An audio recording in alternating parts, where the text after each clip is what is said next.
Okay, I'm early to a hype train that hasn't technically happened yet, but there's huge fucking news. Yes, I'm technically talking about it early because changes haven't really happened, but we're really, really close. Today, I'm going to be basically going over the Stop Killing Games movement because it has just reached America on a big, big scale, and I'm really, really excited for that because primarily this has mainly been an EU thing where they're trying to pass legislature to not have games basically get their heads cut off the second some team decides to stop supporting it.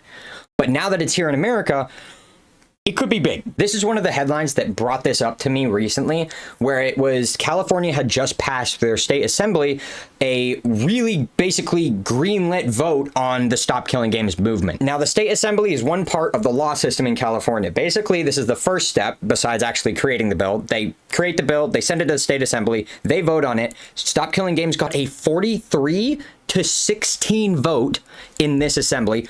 Basically a blowout.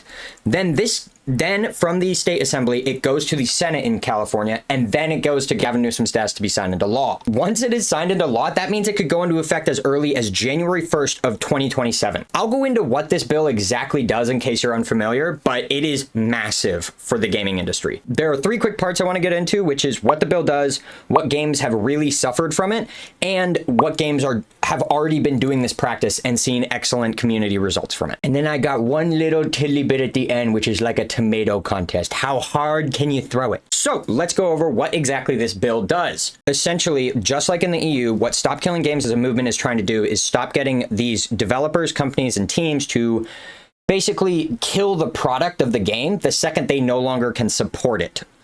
So live service games basically go to die the second there isn't a support team keeping the servers up.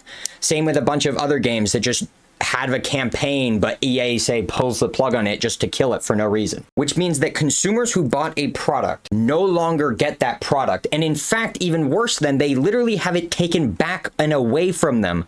They have their access literally revoked in some instances from the thing that they bought initially. So, Stop Killing Games is here to fix that whole idea. This means we can finally have games that don't just go to a graveyard to die. Speaking of graveyards, would you like a ride on my speedboat? I don't know why I always mix him and Trump. It just like goes together really well. So I summarized it a little bit in the beginning, but I'm gonna go through all of the exact points of what it does, and to put a blanket statement on it, it basically provides a way for games to exist past their end life. Usually what will happen is developers and teams will wind down support of a game when it's no longer profitable to maintain it. This bill will basically give consumers a 60-day notice before whenever their game that they've purchased is expected to shut down, and it gives producers and directors and support teams of the game to have 60 days to provide a copy of that game in a playable, functional state, or give them a full refund, essentially. There are two alternatives before they hit that barrier of giving a full refund. They can either give the players an offline accessible mode that like basically gives full access to the game, or what they can do instead is give the game in a playable state for people to host servers on, to keep like the online activity and like local servers up and stuff. And then again, if those two things are met, boom, full refund.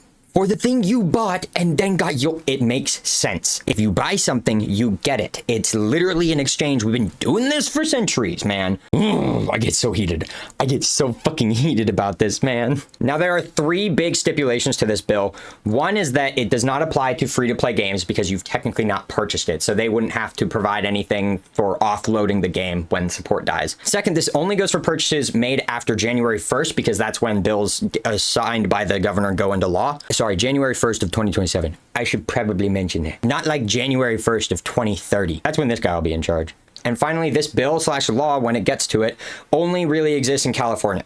However, the benefit of that is that there are states that are very tech heavy, like I guess New York, and I think Illinois is one of the other ones, that see legislature passed in California and use like, I think, what is it called? I wrote it down.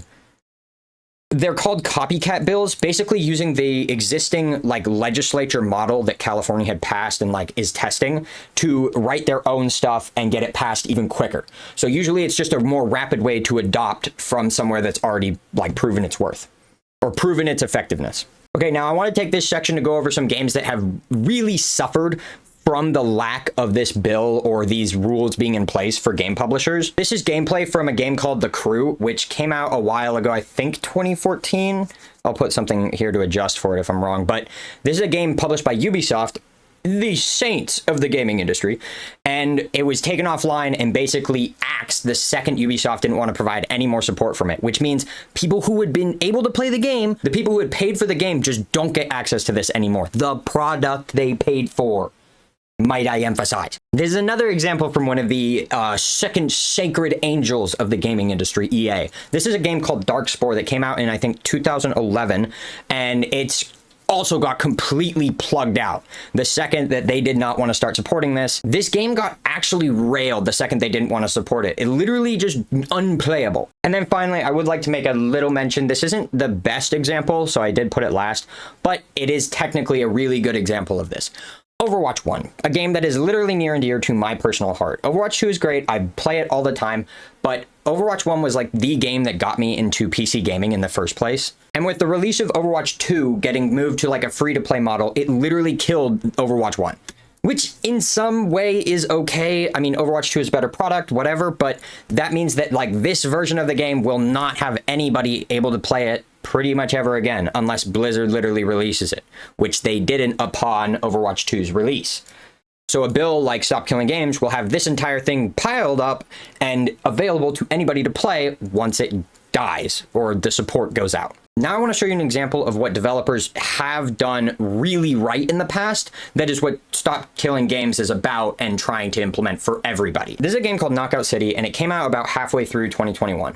And the thing that they really got right about this game and why it's relevant is because when they couldn't keep it supported is when the developers decided to keep it going. And what I mean by that is in this article, it says, although Knockout City servers are being switched off on June 6th, I think this was 2023-ish,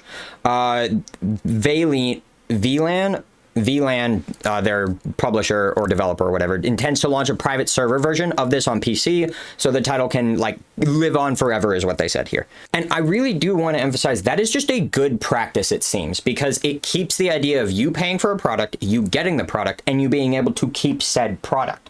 It's not a hard thing to grasp, buying and using the thing you paid for. I'm sure about 2 years ago, you remember this lovely mug who absolutely plagued YouTube Shorts talking about how, I used to work at Blizzard Entertainment. I used to work at Blizzard Entertainment. I used to work at Blizzard Entertainment. Your red team specialist for Blizzard Entertainment. what is my YouTuber doing, bruh? And as you may remember, he was a big adversary for Stop Killing Games as a movement. He was basically talking about how the entire petition is too vague, it's not very effective, this isn't... He was misconstruing the entire movement to be, oh, these companies have to forever produce a live service copy of whatever game that the Stop Killing Games movement would be targeting at the time, which is not true. Again, in the beginning, I talked about the two alternatives. The two alternatives being, one, you can release the game in an offline playable state and just hand that off as like a downloadable copy, essentially. And two, just give the players access to host their own servers, not costing you anything as a publisher-developer team, but giving the players a still working copy of the game, able to play with friends and host servers and whatever. Pirate Software made up this imaginary bubble that just didn't exist. He was literally talking about how, oh no, the Stop Killing Games movement is, it'll say, sorry, he's eating glue in this character I'm doing, so that's just kind of what I'm gonna keep going.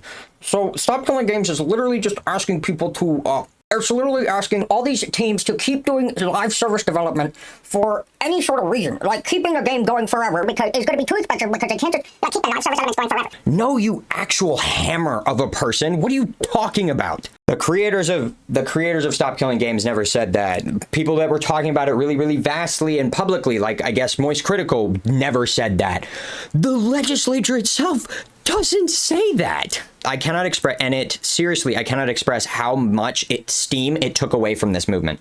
It was really detrimental, and that's why I really want to make this video to promote it a little bit more, because Stop Killing Games is a genuinely healthy, good movement if you love video games. And to see someone who touts himself as like a gamer or a longtime supporter, or even like a developer of games at some point, because he worked at Blizzard, don't forget. Even to see that, and even to see someone literally LARP their way into talking down about a really good, healthy movement, it just blows my mind, because you're doing so much damage to something that is actually really positive. So anyways, that's about all the tomatoes I could throw at this guy. That's not true. I have so many more.